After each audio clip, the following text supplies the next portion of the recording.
আসসালামু আলাইকুম বন্ধুরা, কেমন আছেন? আবার একটি নতুন ভিডিও নিয়ে হাজির হয়ে গেলাম। বন্ধুরা, আজকের আমি বানাবো পটল চিকেন কোপ্তা। আশা রাখছি পুরোপুরি ভিডিওটি দেখবেন, দেখার অনুরোধ রইল। তো চলুন কথা না বাড়িয়ে ভিডিওটি শুরু করা যাক। দেখুন, আমি পটলগুলো ভালো করে ধুয়ে নিলাম, নিয়ে এইভাবে আমি একটা চাকু দিয়ে ভালো করে ওর গাটি পরিষ্কার করে নেব। নিয়ে আমি পটলের দুদিক থেকে কেটে ফেলে দেব। এবার আমি একটু হালকা করে চিয়া দিয়ে নিচ্ছি, যাতে পটলটি আমি যখন আলু কচা মেশিনে কুচবো অসুবিধা যাতে না হয়। দেখুন, আমি এইভাবে পটলগুলো কুচে নেব।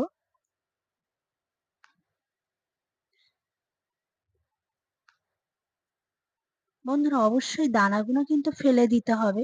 এটা আমার খুব কচি ছিল, এটা কোনো দানাই ছিল না একদম, ওই জন্য আমি ওটা কুচে নিয়েছি। দেখুন, এইভাবে আমি সবগুলোও কুচে নেব। এই যে দানাগুলো আমি এইভাবে হাত দিয়ে উঠিয়ে ফেলে দেব। এই দেখুন, ভিতর থেকে বার করে ফেলে দিলাম।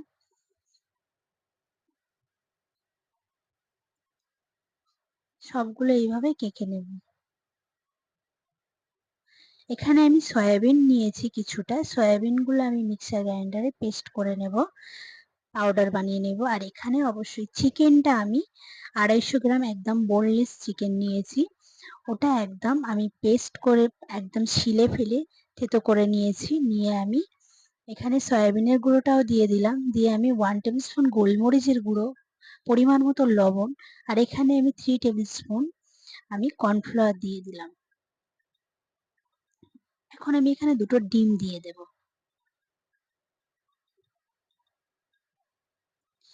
ডিম দুটো দিয়ে আমি ভালো করে মেখে নেব। একটু মেখে নিয়ে আমি এখানে বেসন অ্যাড করে দেব। একটু ভালো করে আমি মেখে নেব। অবশ্যই এটা হাত দিয়ে মাখলে খুব সুন্দর হবে মাখাটা। এখানে আমি 2 টেবিল চামচ বেসন দিয়ে দেব। দিয়ে আবার আমি ভালো করে মেখে নেব।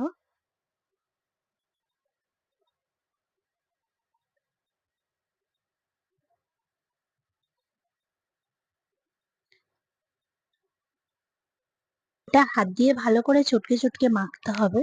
দেখুন, আমি এইভাবে মেখে নেব। আমার মনে হলো একটু পাতলা হয়েছে, এখানে আমি একটু কর্নফ্লাওয়ার আবারও দিয়ে দেব। আমি এখানে 2 চামচ কর্নফ্লাওয়ার দিয়ে দিলাম। দিয়ে আমি আবারও একটু ভালো করে মেখে নেব।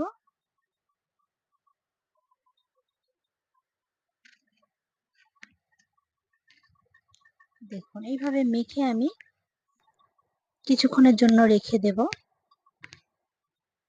দেখুন, আমি কড়াতে এখন তেল দিয়ে দিলাম। তেলটা গরম হওয়ার জন্য অপেক্ষা করব। তেল গরম হয়ে এসছে, এখন আমি ওই যে মিশ্রণটি একটু একটু ছোট ছোট করে হাতে সাইজ করে আমি দিয়ে দেব।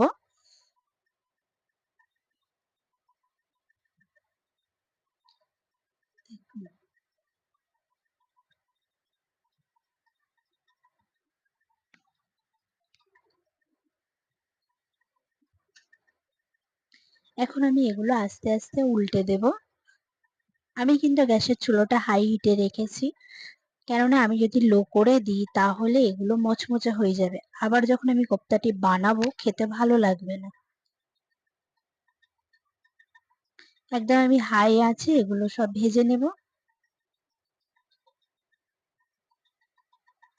এটা খেতে যে এত সুস্বাদু হয়, বন্ধুরা অবশ্যই একবার বাড়িতে ট্রাই করবেন। আমাকে কমেন্ট করে জানাবেন কেমন হলো খেতে।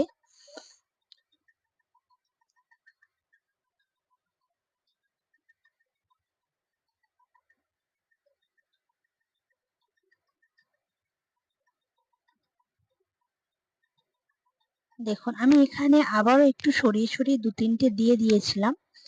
দেখুন, এখন ওগুলো আমি উল্টে দেব।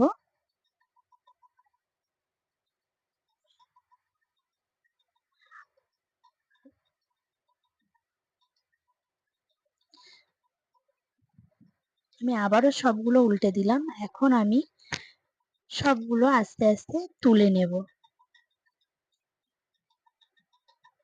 দেখুন, সবগুলো তুলে নিয়ে আমি একইভাবেই যেগুলো ছিল আমি ওগুলোও দিয়ে দেব। একইভাবে ভেজে নিয়ে আমি ভেজে নেব সবগুলো।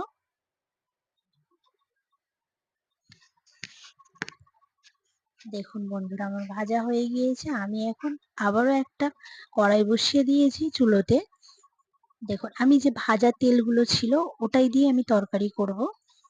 তেলগুলো আমি দিয়ে দিলাম কড়াতে। এখন আমি এখানে 2 ইঞ্চি করে দারচিনি দিলাম, 2-3টে এলাচ দিলাম, লবঙ্গ দিলাম 2-3টে। আমার লবঙ্গগুলো মানে তেলটি এত হাই হয়ে গিয়েছিল ফেটে গিয়েছে লবঙ্গগুলো। তো আমি এখানে পেঁয়াজ কুচি দিয়ে দিলাম। দেখলেন তো বন্ধুরা আমি কত কুচো কুচো করে কেটেছি পেঁয়াজগুলো। একদম কুচো কুচো করেই দিতে হবে পেঁয়াজগুলো।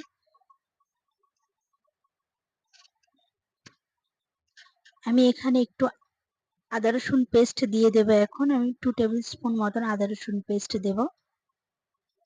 দিয়ে আমি এখানে একটু সামান্য একটু পানি দিয়ে দেব।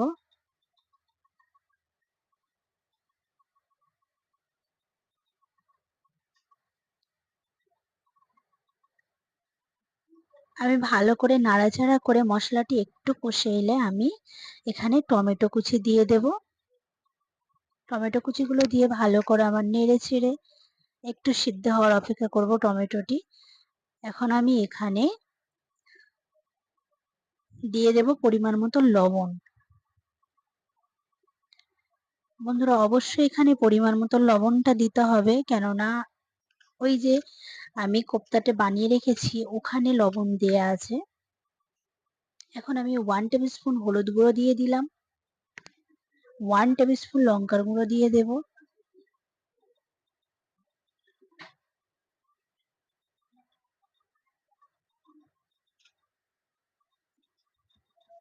আমি এখানে 1 টেবিল স্পুন গরম মশলার গুঁড়ো দিয়ে দেব।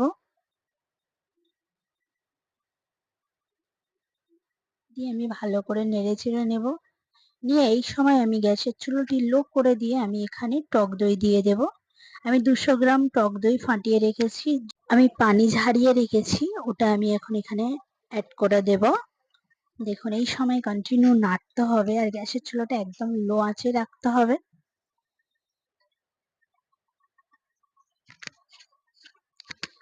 দেখুন এটা থেকে তেল ছেড়ে দিলে একটা সুন্দর গ্রান এসছে। আমি এখানে 1 টেবিল স্পুন পরিমাণ মতন চিনি দিয়ে দিলাম। দিয়ে এখন আমি যে এই যে টিকিয়াগুলো বানিয়ে রেখেছি ওগুলোও দিয়ে দিলাম এখানে। দিয়ে আমি ভালো করে নেড়ে চেড়ে নেব। নিয়ে আমি এখানে 1.5 কাপ পরিমাণ পানি দিয়ে দেব।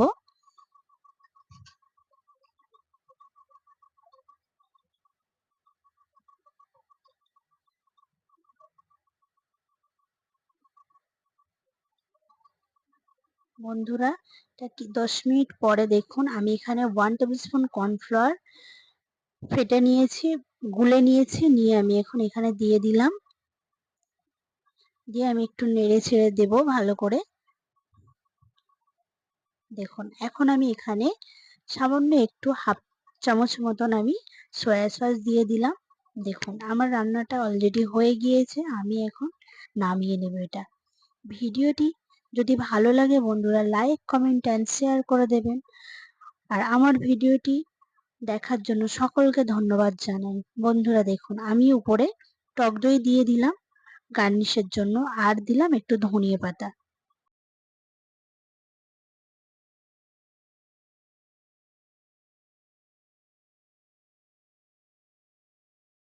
বন্ধুরা রান্নাটি কেমন হয়েছে কমেন্ট করে জানাবেন।